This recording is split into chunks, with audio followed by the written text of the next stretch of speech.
Let's begin by discussing some of the components that make up the Excel window.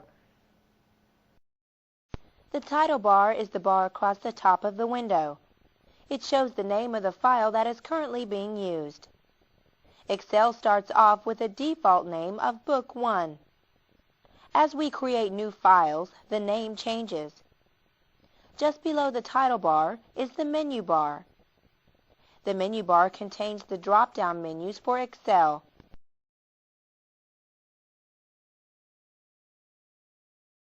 Excel initially displays two toolbars. The standard toolbar generally appears just below the menu bar. The formatting toolbar appears just below the standard toolbar. The standard toolbar is used for basic workbook tasks, and the formatting toolbar is used for formatting characters, numbers, and cells. We can display any of Excel's built-in toolbars, and we can customize them to include the buttons that we use most.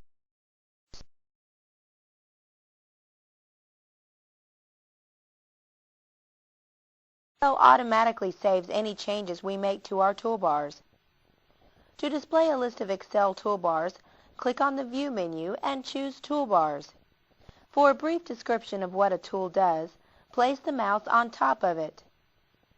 A description or tooltip appears, describing the command the button performs. The button selected will preview the print selection.